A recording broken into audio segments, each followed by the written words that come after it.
Assalamualaikum warahmatullahi wabarakatuh. Perkenalkan, nama saya Diandra Rahmadani dari kelas 9C nomor absen 12.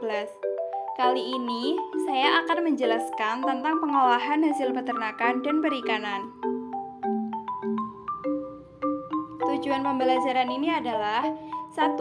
Mengenal potensi hasil peternakan dan perikanan Indonesia. 2. Memahami prinsip dasar pengolahan hasil peternakan dan perikanan. 3. Menyebutkan contoh-contoh hasil peternakan dan perikanan. 4. Memahami metode-metode pengolahan hasil peternakan dan perikanan. 5. Mengolah hasil peternakan dan perikanan menjadi olahan pangan setengah jadi. A. Pengolahan hasil peternakan dan perikanan menjadi makanan siap saji.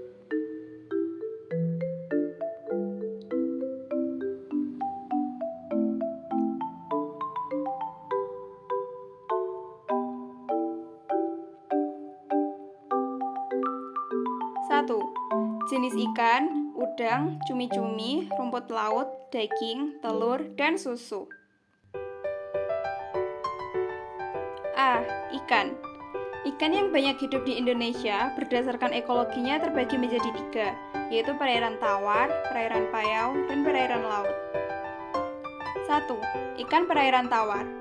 Ikan perairan tawar adalah ikan yang menghabiskan sebagian atau seluruh hidupnya di air tawar, seperti sungai dan danau.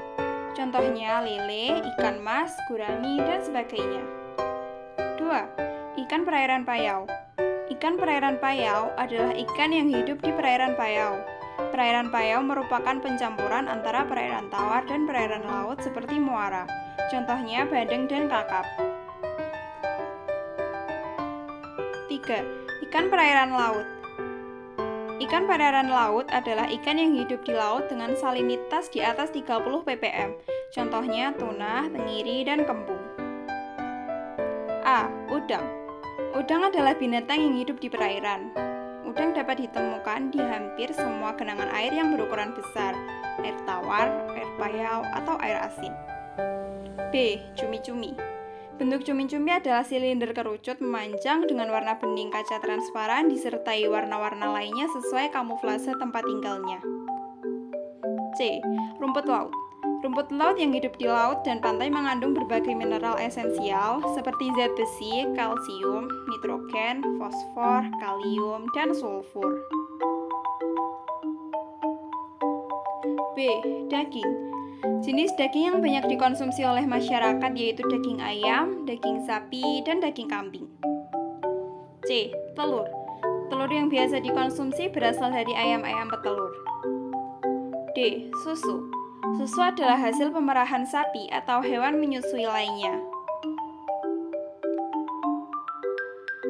2. Manfaat ikan, udang, cumi-cumi, rumput laut, daging, telur, dan susu. A. Manfaat ikan. Membantu pertumbuhan otak dan tulang, mencegah penyakit jantung, mengurangi resiko penyakit Alzheimer, mengurangi resiko diabetes karena kandungan omega 3, melindungi mata dari penurunan fungsi karena penuaan. B. Manfaat udang. Protein untuk pembentukan sel tubuh, yodium untuk membantu produksi hormon, kalsium untuk kesehatan gigi dan tulang, asam lemak omega 3 untuk kesehatan jantung. C. Manfaat cumi-cumi. Lemak sehat untuk menurunkan kolesterol, protein untuk membangun otot, kandungan tinta untuk mengoptimalkan sel darah putih dan mengobati tumor, mineral untuk menyehatkan pencernaan. D. Manfaat rumput laut.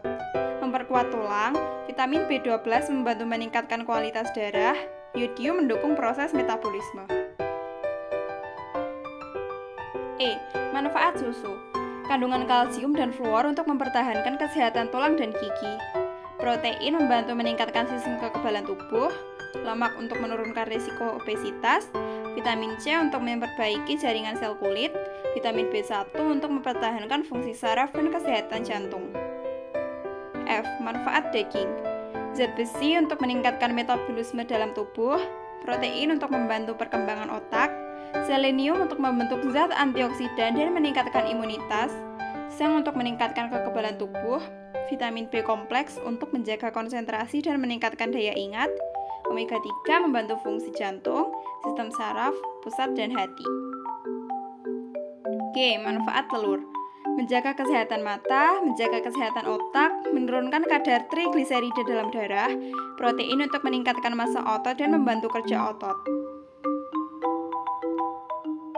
3. Metode pengolahan. Metode memasak bahan pangan biasanya dengan metode berikut. A. Merebus atau boiling. Boiling adalah mengolah bahan makanan dalam cairan yang sudah mendidih. B. Mengukus atau steaming. Steaming adalah memasak bahan makanan dengan uap air mendidih. C. Menggoreng atau fried. Menggoreng adalah metode memasak dengan cara memasukkan bahan makanan ke dalam minyak panas. D. Membakar atau grilling. Grilling adalah teknik mengolah makanan di atas lempengan besi panas, griddle, atau di atas pan dadar teflon yang diletakkan di atas perapian. E. Memanggang atau baking. Memanggang adalah metode memasak bahan makanan dengan menggunakan udara yang dipanaskan sehingga bahan yang dimasak mendapatkan panas yang stabil dari segala arah. 4. Tahapan pengolahan. Membuat udang asam manis. Berikut contoh tahapan pengolahan pembuatan udang asam manis.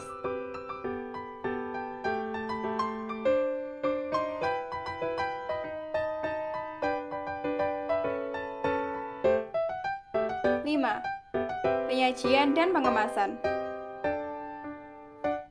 Jenis kemasan. Berdasarkan struktur isinya, kemasan dibedakan menjadi 3 sebagai berikut. 1. Kemasan primer. Kemasan primer adalah bahan kemas langsung yang mewadai bahan pangan, misalnya kaleng susu, botol minuman, plastik sosis. 2. Kemasan sekunder.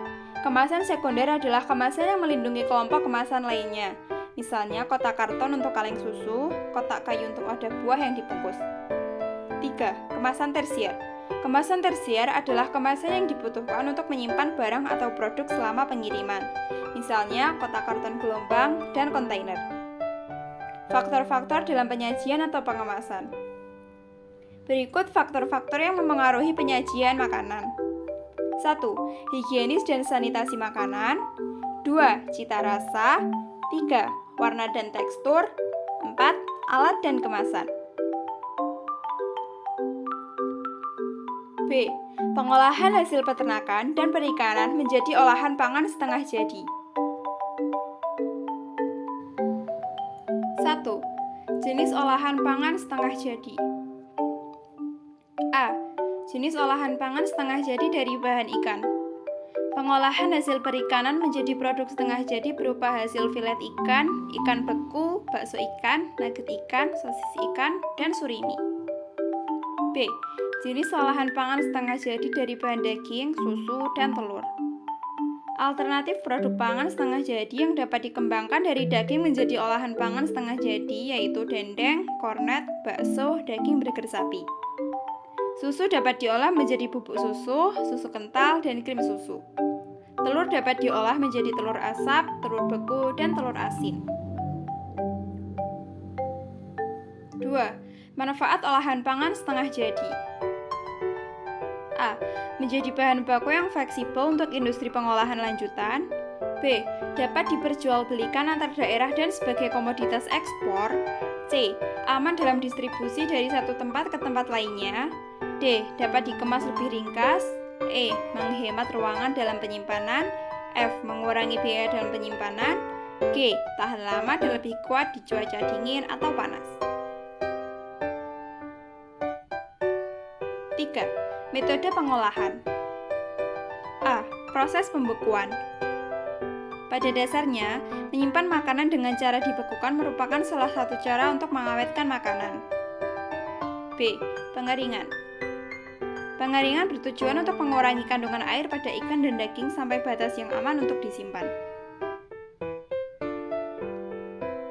4. Tahapan pengolahan ikan dan daging setengah jadi. Pembuatan dendeng daging sapi.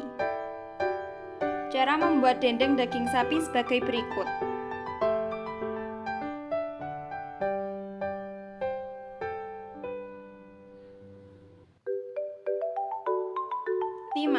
Penyajian dan pengemasan.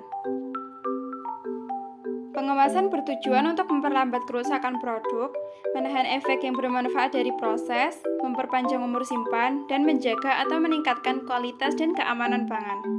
Pengemasan juga dapat melindungi produk dari 3 pengaruh luar, yaitu kimia, biologis, dan fisik. Persyaratan kemasan untuk bahan pangan antara lain permeabilitas terhadap udara kecil, tidak menyebabkan penyimpangan warna produk, tidak bereaksi dengan produk sehingga merusak cita rasa, tidak mudah teroksidasi atau bocor, tahan panas, mudah didapat, dan harganya murah. Faktor memilih jenis kemasan. Faktor-faktor yang perlu dipertimbangkan dalam memilih jenis kemasan yang baik untuk mencegah kontaminasi mikroba sebagai berikut. A. Sifat perlindungannya terhadap produk dari masuknya mikroorganisme dari luar kemasan ke dalam produk. B. Kemungkinan berkembang biaknya mikroorganisme di ruangan antara produk dengan tutup, headspace. C. Serangan mikroorganisme terhadap bahan pengemas. Sekian video dari saya.